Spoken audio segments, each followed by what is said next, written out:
On Wednesday, as the world celebrates International Yoga Day, Prime Minister Narendra Modi extended greetings to the country from New York, owing to his first state visit to the US. Chief Minister Dr. Pramod Sawant, on the other hand, wished everyone on the occasion while also performing yoga at the Dr. Shama Prasad Mukherjee Indoor Stadium. According to the Chief Minister, more than 2 lakh people performed yoga in the state.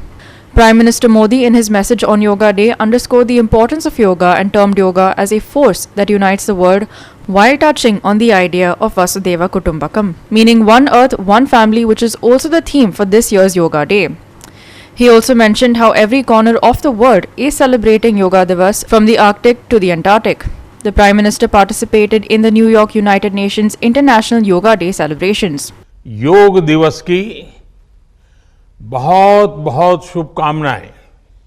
और इसलिए आज शाम को भारतीय समय के अनुसार शाम 5:30 बजे करीब करीब संयुक्त राष्ट्र यूएन के मुख्यालय में जो विशाल मात्रा में योग कार्यक्रम हो रहा है, मैं उसमें शामिल होऊंगा। इस साल योग दिवस के कार्यक्रमों को ओशन रिंग ऑफ योगा इसने और विशेष बना दिया है। ओशन रिंग ऑफ योगा, इसका आइडिया योग के विचार और समुद्र के विस्तार के पारस्परिक संबंध पर आधारित है। इसी तरह आर्कटिक से लेकर अंटार्कटिका तक भारत के 2 रिसर्च बेस यानी पृथ्वी के 2 ध्रुव भी योग से जुड़ रहे हैं। हमारे ऋषियों ने योग को परिभाषित करते हुए कहा है, युज्यते एतद इति योगः, अर्थात जो जोड़ता है वो योग है। इसलिए योग का ये प्रसार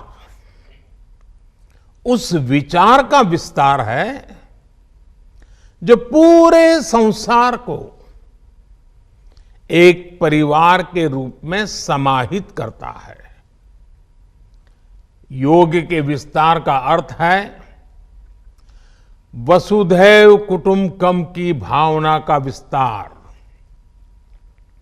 इसलिए इस वर्ष भारत की अध्यक्षता में हो रहे G20 समिट की थीम भी one earth, one family, one future रखी गई है। ग्रंथों में कहा गया है, व्यायामात लभते स्वास्थ्यम, दीर्घ आयुष्यम बलम सुखम, अर्थात योग से, व्यायाम से हमें स्वास्थ्य, आयुष और बल मिलता है। Manish Parab and Nikhil Jalmi for Goa 365.